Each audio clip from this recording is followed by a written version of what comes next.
एक गांव था झुरमुट। उस गांव के बाहर एक कुआं था। गांव के लोग उस कुएं से पानी तो क्या, कभी उसके आसपास भी नहीं भटकते थे, क्योंकि उनका मानना था कि उस कुएं में भूत रहते हैं। हर अमावस्या की रात को उस कुएं से भूतों की एक बारात बाहर निकलती है, गाजे बाजे के साथ। उस बारात में एक दूल्हा जो घोड़े पर सवार होता है, वो भी भूत होता है। वो बारात गांव में आती है और एक जवान लड़की को ले जाती है। आज फिर ये मनहूस अमावस्या की काली रात आ गई। घर में जवान बेटी है, कैसे उसकी रक्षा करूं?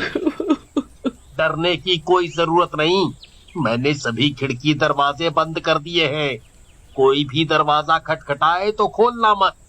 आज हम में से कोई नहीं सोएगा। तभी सुखदेव की बेटी विमला बोलती है, बापू, मुझे कुछ होगा तो नहीं ना?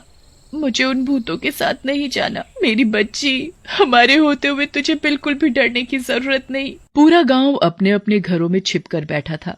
तभी ढोल और शहनाई की आवाज आने लगी। वो आवाज उसी बारात की थी जो कुएं से निकलकर सीधा गांव की तरफ आ रही थी। गाँव वालों, दिखाई नहीं देता क्या तुमको? बारात आई है। हमारा स्वागत नहीं करोगे? और मेरी दुल्हन कहाँ है? कहीं दिखाई नहीं पड़ती मुझे। भूतों की बारात गांव में आ चुकी थी। इमली अपनी बेटी को एक कोने में छिपाकर बैठी थी। तभी भूत अपने घोड़े से नीचे उतरता है और जोर जोर से हंसने लगता है।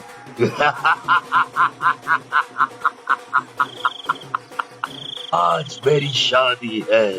बिना दुल्हन लिए मैं यहाँ से जाने वाला नहीं। तुम लोग मेरी दुल्हन को मेरे साथ विदा करते हो या मैं खुद उसे अपने साथ ले जाऊं? गांव में सन्नाटा था, किसी की कोई आवाज नहीं। तभी भूत किशनलाल के घर में दरवाजा तोड़कर घुस जाता है। तुम्हारा दामाद आया है। स्वागत नहीं करोगे अपने दामाद का? मेरी बेटी को छोड़ दो। उसकी अभी शादी की उम्र नहीं है।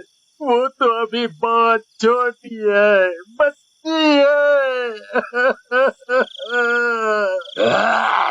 मुझसे झूठ बोलता है तू। कल ही तू अपनी बेटी के लिए दूसरे गांव लड़का देख कर आया है। मुझे सब पता है, सब पता है। मेरी बेटी को हाथ लगाने की कोशिश भी मत करना। मैं उसकी माँ हूँ। तुम्हारे जैसे भूत के साथ अपनी बेटी की शादी कभी नहीं होने दूंगी। फिर क्या था, भूत को बहुत गुस्सा आता है।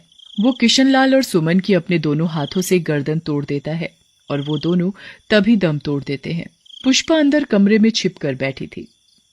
माँ, पिताजी, तुमने मेरे माँ पिताजी को मार दिया। छोड़ मुझे अपनी माँ के पास जाने दे। पर भूत उसकी एक नहीं सुनता और उसे अपने घोड़े पर बैठाकर वापस कुएं में ले जाता है। सुबह होते ही इमली और उसके परिवार की सांस में सांस आती है। कल रात हमारी बेटी तो बच गई, पर जो सुमन के परिवार के साथ हुआ वो बहुत बुरा हुआ। पर कब तक हम अपनी बेटी की रक्षा करेंगे? एक ना एक दिन तो वो भूत हमारी बेटी को भी उठाकर ले जाएगा। उस रात के बाद पूरे गांव में मातम छाया हुआ था। गांव वाले मिलकर किशनलाल और सुमन का अंतिम संस्कार कर देते हैं, पर सबकी जुबां पर बस भूतिया बारात की ही बात थी। अरे भाइयों, ये सब कब तक चलेगा? वो भूत इस गांव में घुस जाते हैं और हमारी ही आंखों के सामने हमारी बेटी को उठाकर ले जाते हैं। किशनलाल की बेटी पुष्पा हमारी भी तो बेटी थी, हैं? बिल्कुल सही कहा।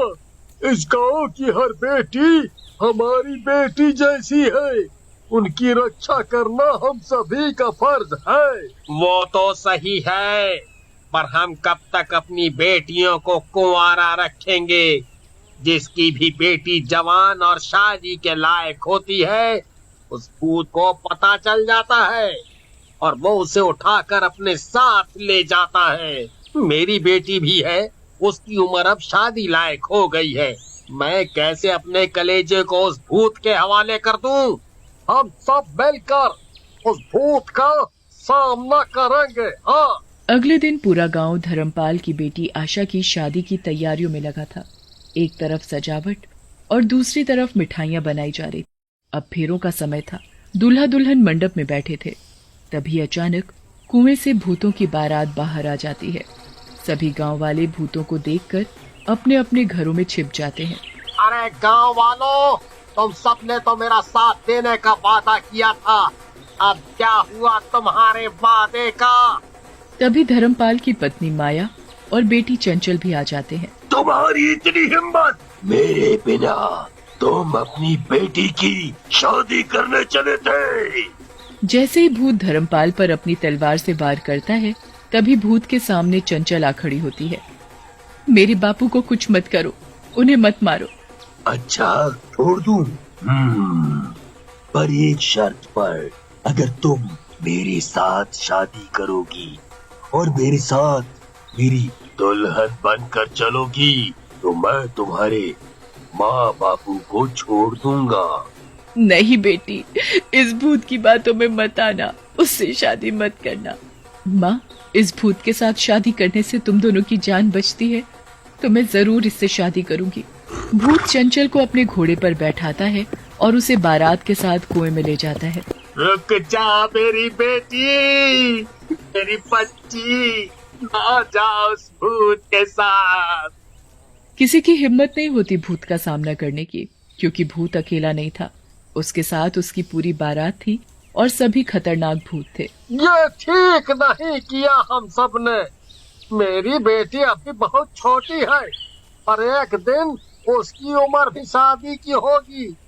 क्या तब भी मैं ऐसा करता जो मैंने आज किया? गांव की बेटियों को हम यूं ही उस भूतिया बारात के हवाले करते आ रहे हैं, कहीं कल मेरी बेटी का नंबर ना हो। दूर खड़ी सुखदेव की बेटी विमला सबकी बातें बड़ी ध्यान से सुन रही थी। तभी उसे अपने भैया समीर का ध्यान आता है, जो सालों से शहर में ही रह रहा था। हाँ, भैया ही मुझे उस भूत से जरूर बचाएंगे। अभी जाती हूँ मैं भैया को फोन करने। विमला तेजी से घर की तरफ भागे जा रही थी। घर पहुँचते ही विमला अपने भैया समीर को फोन करती है। फोन समीर ही उठाता है। भैया, मुझे बचा लो, मुझे भूत से शादी नहीं करनी। छोटी, चुप हो जा। और तू ये क्या बोले जा रही है? कौन भूत? किसकी शादी? विमला समीर को उस भूतिया बारात के बारे में सब बता देती है। ये सब क्या है? भला भूत की भी कोई बारात होती है? मैं सच बोल रही हूँ भैया। छोटी, अब तुझे घबराने की कोई जरूरत नहीं। मैं अगली ट्रेन पकड़कर सीधा गांव आ रहा हूँ। मैं भी तो देखूं जरा उस भूत को। समीर तुरंत ट्रेन पकड़कर शाम तक गांव पहुंच जाता है।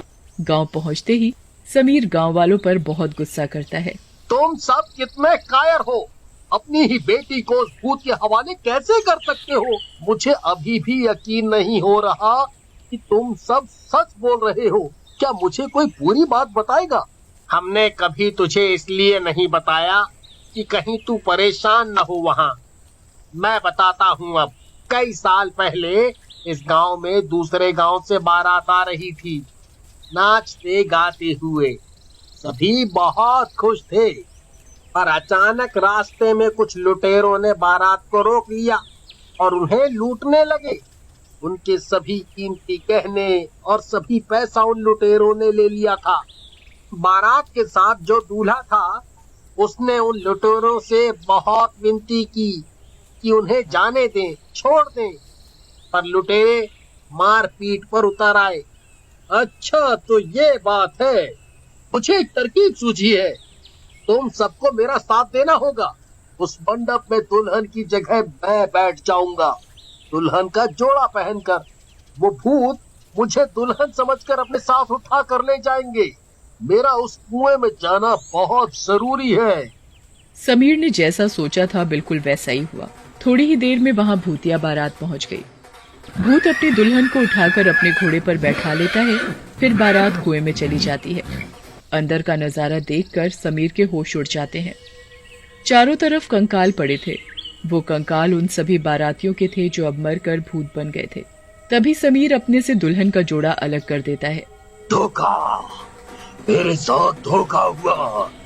दुल्हन की जगह इस लड़के को भेजो। तभी समीर अपनी जेब से माचिस निकालता है और उन सभी कंकालों में आग लगा देता है। सभी कंकाल जलते ही पूरी बारात दूल्हे समेत गायब हो जाती है।